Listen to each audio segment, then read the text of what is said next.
Hi everybody, EcoSpirit here. I'm creating this video today to help new streamers understand the best way to set up their OBS or Streamlabs OBS so they do not use up all their resources just to stream and can't run the games and graphics that they enjoy. I found it very difficult to try and find out these in one solid place. I collaborated all of this information together from so many different sources and so many helpful friends and other streamers to bring it to you today. So we're going to start up with Streamlabs OBS, since that's the majority of what new streamers tend to use, as it is the most comprehensive and easiest next to Twitch Studio.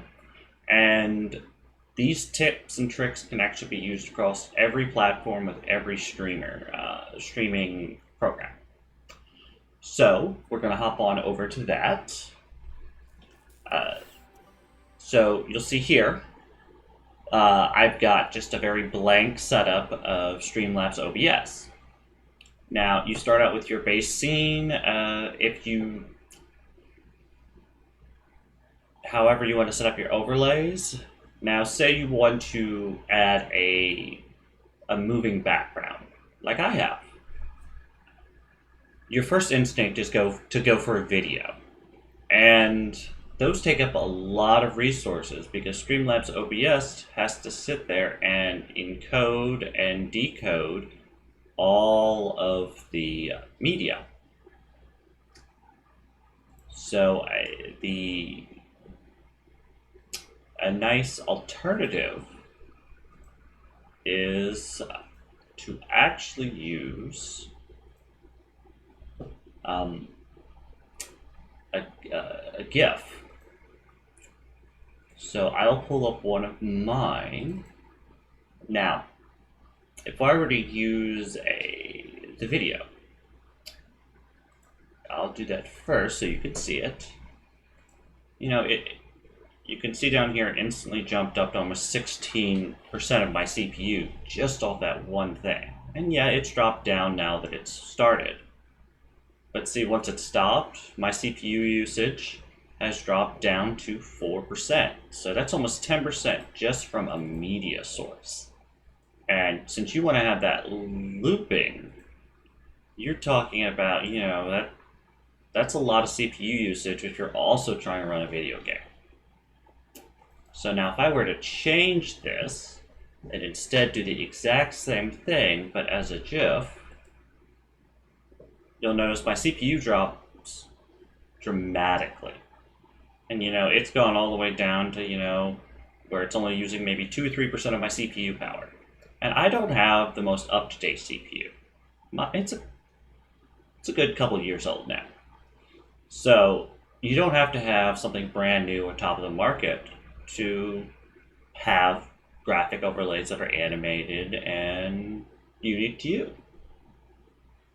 So now that we have our media source for our starting student screen for me, we're going to go ahead and create another scene, and we're going to call this browser source. And because you're going to want to have browser sources, it can be a lot of different things. That would be your alert overlays, all of that. Now, a lot of people are tempted to go ahead and just set up through Streamlabs OBS and go to Alertbox. Now you can use their widget, but it's a little bit harder to customize. If you go to the Streamlabs website, you can copy the link to have it as a browser source. And that allows you to instead select browser source, and then you would hit add source, and you can do Alertbox. That's what I enabled mine was Alertbox. So you add that source, and if you double click it, you'll get this. And you want to make sure that this is not checked. You don't want the source to shut down when it's not visible.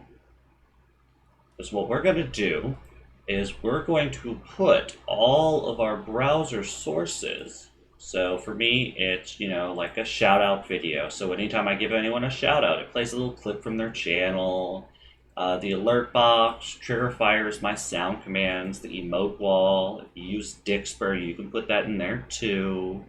Sound alerts, all those fun little things. For me, I also do what's called recent events, and that shows like my latest cheer, latest sub, latest raid, all of that information, and that's all on this specialized scene.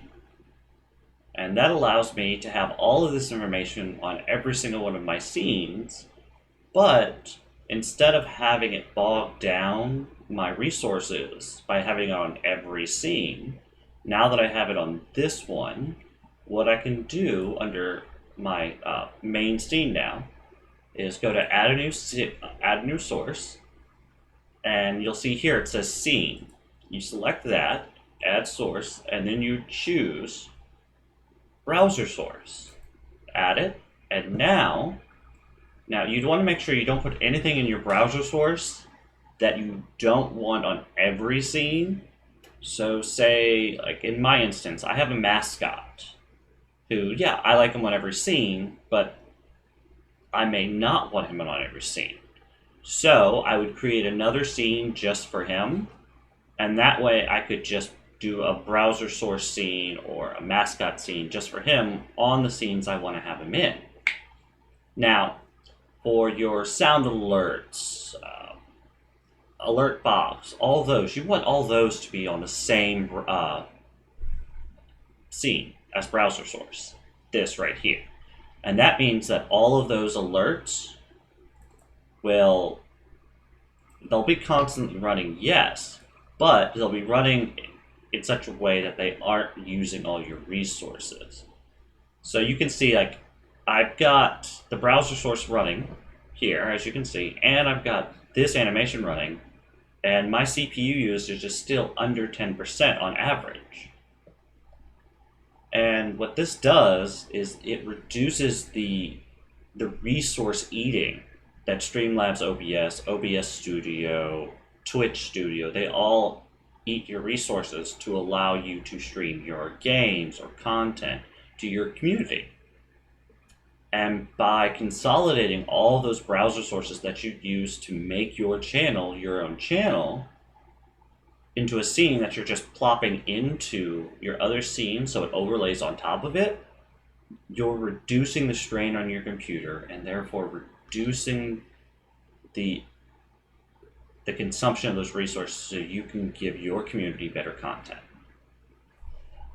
And as I said, it took me communicating with a lot of different people to come to the realization that, if you just consolidate your browser sources, it removes a lot of the strain on your system, and you won't drop as many frames, you won't experience as much lag, your stream will be more fluid and consistent, and it's a very easy trick that will allow you to get to that point. For me, so these are for me, this is all of the stuff that I have under browser sources on a normal basis. And if I were to have that running, see, here I went ahead and I selected everything, and it doesn't shut down the source when it's not visible. Now if I take that and instead change this, so I will delete this one, which if you don't know how to delete Streamlabs OBS, if you just hit the minus key and it'll take away. Now I'm going to add another one and scene. So add source, base layers is what I called it, so I had easy access to all of mine.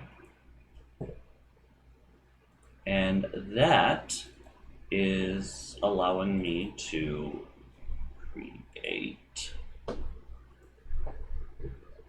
This right here is my command prompt that allows this little guy to show up on my streams. And so he'll greet everyone that comes in on my streams with a little blurb right here. He'll also talk to people that raid me, or if I do a shout out, he'll also say something, so it's incorporated into all my videos. But even with all of this running right now, you can see that my CPU usage is still right around 10%. And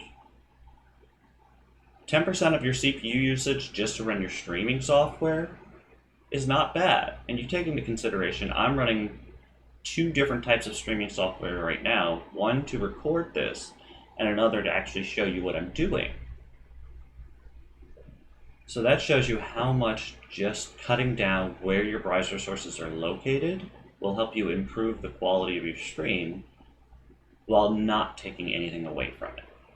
So if you've got things that you need overlaid on some but not all scenes, just create an additional scene just for those layers, and that allows you to consolidate a lot of those things to where it's not only on one scene.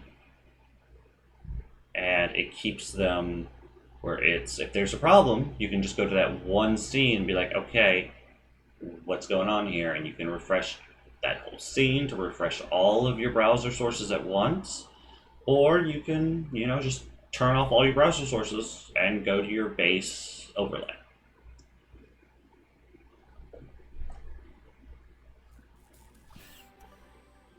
So it's a really quick, easy way to consolidate all of your resource using parts of stream to reduce that and increase the quality of your stream so you could have better content for your community. I hope this has helped, and if you have any questions, feel free to leave them in the comments below, and look for more videos. Have a good one, and earn that XP.